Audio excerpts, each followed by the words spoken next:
नमस्कार मित्रों, हमारे चैनल में आप सभी का स्वागत है। आज की वीडियो हम लेकर आए हैं महर्षि वाल्मीकि की एक पौराणिक कथा। वैसे आप सब ये तो जानते हैं कि महर्षि वाल्मीकि ने रामायण की रचना की और उनके आश्रम में भगवान श्री राम की पत्नी देवी सीता ने अपने दोनों पुत्र लव और कुश को जन्म दिया था। लेकिन क्या आप ये जानते हैं कि महर्षि वाल्मीकि साधु होने से पहले एक डाकू हुआ करते थे और ये घटना ने उन्हें डाकू से साधु बनने की राह पर दिखा दी। अगर नहीं तो हम आपको बताते हैं कि वाल्मीकि कौन थे और एक डाकू से साधु बनने की राह पर कैसे चल पड़े। पुरानी कथा के अनुसार महर्षि वाल्मीकि का मूल नाम रत्नाकर था। उनके पिता ब्रह्मा जी के मानस पुत्र प्रचेता थे। बचपन में एक भीलनी ने रत्नाकर का अपहरण कर लिया और इनका लालन पालन भील परिवार के साथ ही हुआ। भील अपनी गुजर बसर के लिए जंगल में रास्ते से गुजरने वाले लोगों को लूटा करते थे।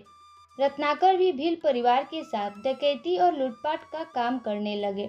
एक बार नारद मुनि जंगल में गुजर रहे थे, तभी डाकू रत्नाकर ने उन्हें लूटने का प्रयास किया और बंदी बना लिया। इस पर नारद जी ने उनसे पूछा कि तुम ये अपराध क्यों करते हो। तो रत्नाकर ने कहा कि अपने परिवार के भरण पोषण के लिए मैं ऐसा करता हूँ। इस पर नारद मुनि ने कहा कि जिस परिवार के लिए तुम यह अपराध करते हो, क्या वे तुम्हारे पापों का भागीदार बनने को तैयार है। नारद जी की ये बात सुनकर रत्नाकर ने नारद मुनि को एक पेड़ से बांधा और इस प्रश्न का उत्तर लेने के लिए अपने घर गए। उन्होंने जब ये सवाल अपने परिवारों के लोगों से किया तो उनको यह जानकर आश्चर्य हुआ कि कोई भी इसके इस पाप से भागीदार नहीं बनना चाहता था। उन्होंने वापस आकर नारद जी को स्वतंत्र कर दिया और अपने पापों के लिए क्षमा प्रार्थना की। इस पर नारद जी ने उनको राम नाम का जप करने का उद्देश्य दिया, लेकिन रत्नाकर के मुंह से राम नाम की जगह मरा मरा शब्द निकल रहा था। तब नारद मुनि ने कहा कि तुम मरा मरा ही बोलो, इसी से तुम्हें राम मिल जाएंगे।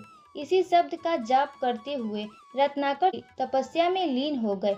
तपस्या में लीन हुए रत्नाकर के शरीर पर कब दीमकों ने बांधी बना ली, इसका पता उन्हें नहीं चला।